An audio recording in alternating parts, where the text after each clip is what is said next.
తెలుగుదేశం ప్రభుత్వం వస్తేనే ఇవన్నీ కూడా మనం చేసుకున్నాం. ఈ కాలనీకి పట్టాలు ఇచ్చినాం, రోడ్లు వేసినాం, నీళ్లు ఇచ్చినాం. చాలా చీకట్లో ఉంటే నీళ్లు కూడా కరెంటు పోల్ లేపించి లైట్ లేపించినాం. నిజమే కాదా? మరి మీరు నాకేమిచ్చినారు 2019లో? ఇలా కదా ఓట్ల ఇలా మనం మీరు అడిగామంటే నేను బాగా డెవలప్ చేశాను. నేనేమనుకున్నా అంతా నా వాళ్ళే కదా, నేను అడగపోయినా అన్నం పెడతారనుకున్నా. అడిగాను కానీ అన్నం పెట్టలేదు. ఎప్పుడైనా ఎవరైనా సరే అటు సైడ్ కానీ ఇటు సైడ్ కానీ ఎవరైనా పని చేసి పెట్టినారో వాళ్ళకి రుణపడి ఉన్నారు. నేనున్నా ఇప్పుడు చంద్రబాబు నాయుడు గారు ఆరోగ్యించి మనకు సపోర్ట్ గా ఉన్నారని రుణపడి ఉన్నాం. ఆ రకంగా మీరు కూడా అందరూ కూడా రుణపడి ఉండాలని కోరుకుంటున్నాం. మీరు అడిగిన కోరికలు కూడా చిన్నవే, నేను పెద్దవన్నీ చెప్పను. ఒకటి కమ్యూనిటీ హాల్ కావాలా, పిల్లలు చేసుకోవాలంటే ఇబ్బంది ఉంది.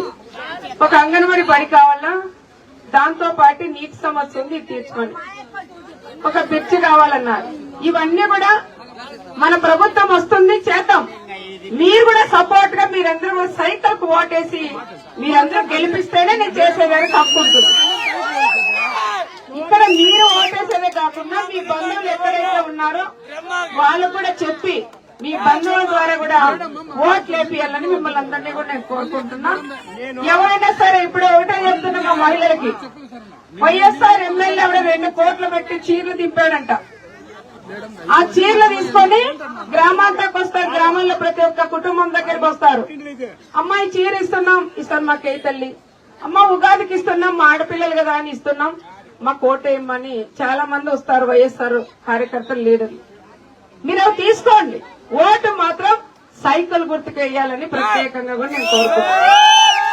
ఆ చీర కూడా ఏ విధంగా ఉన్నారో ఒకసారి చూడాలా.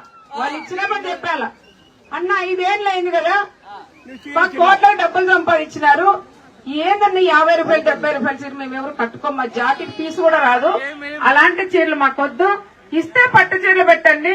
5,000 రూపాయలు ఒక పట్టు చీర పెట్టినా మీకు ఇంకా తక్కువే. మీ విందుండే దోసుకునే సొమ్ము అంత దండిగా ఉంది. ఎన్ని రూపాయలు ఖర్చు పెట్టినా కూడా ఈరోజు తక్కువే. వాళ్ళు ఎమ్మెల్యే అయిన తర్వాత అభివృద్ధి చేస్తామన్నారు కానీ కేవలం వాళ్ళ వరకే అభివృద్ధి కూడా చేసుకున్నారు. 3 అన్నదమ్మలు, వాళ్ళ నాయన. ఎవరికి వాళ్ళు ప్యాకేజీలు, ఎవరికి వాళ్ళ బ్యాంకులు, ఎవరికి వాళ్ళు పెద్ద పెద్ద బిల్డింగ్లు కట్టుకొని ఉంది. ఈ రోజు కూడా నాకు ఇల్లు లేదు, చూడండి నేను బాడిగింట్లో ఉన్నానని ఒక దొంగ ఎమ్మెల్యే చెప్తాడు. ఇసుక మాఫియా, మట్టి మాఫియా, రియల్ ఎస్టేట్ ఎవరైతే చేస్తున్నారో వాళ్ళని దౌర్జన్యం చేసి వాళ్ళ దగ్గర డబ్బులు లాక్కోవడం, భూములు లాక్కోవడం, ఇట్లా రకరకాలుగా కూడా హౌసింగ్ లో కూడా మాఫియే. అదేవిధంగా జాకీ వచ్చే జాకీలో కూడా డబ్బులు డిమాండ్ చేయడం వల్ల జాకీ కూడా వెళ్ళిపోయింది. ప్రతి ఒక్కటి వాళ్ళు సంపాదించారు.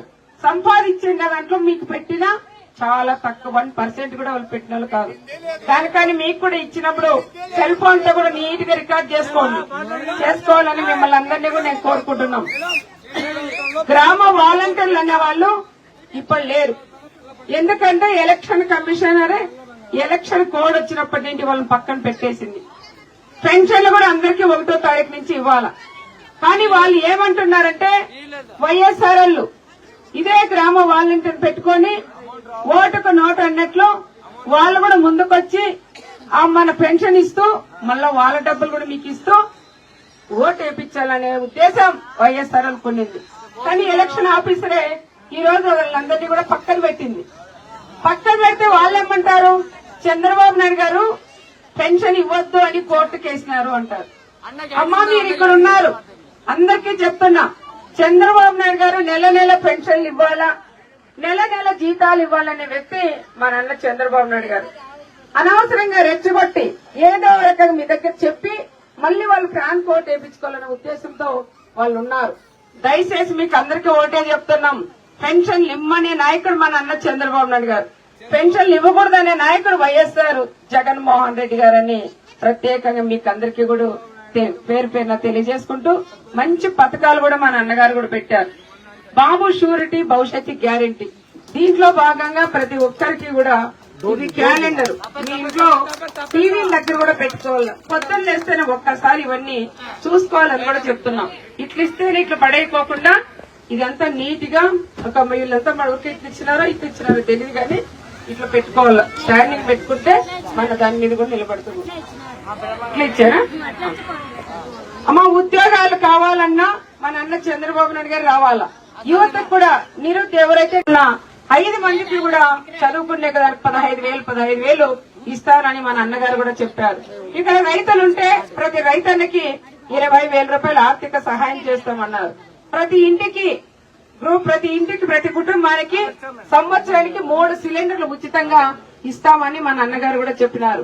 ప్రతి మహిళకు కూడా 18 సంవత్సరాలు ఎవరికైతే ఆడబిడ్డలకు ఉన్నారో 59 సంవత్సరాల వరకు నెల 1,500 ఇస్తాం.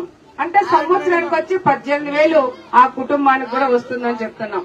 ఇంకా మహిళలకు వచ్చి ఉచిత బస్సు ప్రయాణం. మనం జిల్లాలో ఎక్కడికి వెళ్లాలన్న మన మహిళలు ఉచితంగా మనం ఒక్క రూపాయి మీతో తీసుకోకుండా ఫ్రీగా ప్రయాణం కూడా మీరు చేయొచ్చు. ఒక ఆడవాళ్ళకు మాత్రమే ఇది ఉందని కూడా చెప్తున్నాం. దాంతో భాగంగా పెన్షన్ వచ్చి 4,000 రూపాయలు చంద్రబాబు నాయుడు గారు పెంచినారు. దాంతో భాగంగా ఎవరైతే 50 సంవత్సరాల వరకు పేద కుటుంబాలను ఆదుకునే నాయకుడు చంద్రబాబు నాయుడు గారు. ఈరోజు రంజాన్ పండుగ వచ్చింది, కనీసం రంజాన్ తోపాలే లేదు. ఏంటి కూడా ఈ రోజు ఇచ్చే పరిస్థితి. దుల్హాన్ పథకం వస్తుందన్న మసీదులు కూడా ఆ రోజు చంద్రబాబు నాయుడు గారు కూడా డబ్బులు ఇచ్చినారు. మరి ఇన్ని పనులు మన అన్న చంద్రబాబు నాయుడు గారిని తీసుకున్నాం కానీ ఓటు మాత్రం అక్కడ వేసాం. కానీ అలాంటి పొరపాట్లు ఎక్కడా కూడా జరుపుకోకుండా ఈసారి మే 17వ తారీఖు ఎలక్షన్ ఉంటుంది కాబట్టి మీరంతా కూడా సైకిల్ కూడా ఓటేయాలని కూడా కోరుకుంటున్నాం. వాళ్ళు ఏం చెప్తున్నారంటే అన్నా క్యాంటీన్ ఉండిందమ్మా, అన్నా క్యాంటీన్ కూడా తీసేశారు, మళ్లీ తిరిగి అన్నా క్యాంటీన్లు పెట్టించండి అని అన్నలు కూడా చెప్తున్నారు. చంద్రబాబు నాయుడు గారు ఒకటే చెప్పారు, అన్నా క్యాంటీన్లు మళ్లీ తిరిగి తెప్పిస్తానని మన అన్నగారు కూడా చెప్పారనే విషయం మీకందరికీ కూడా నేను పేరు పేరున తెలియజేసుకుంటూ మీరంతా సైకిల్ గుర్తుకు ఓటు వేయించి మంచి మెజార్టీతో కూడా గెలిపించాలని ప్రత్యేకంగా పేరు పేరున నమస్కారాలు కూడా తెలియజేసుకుంటూ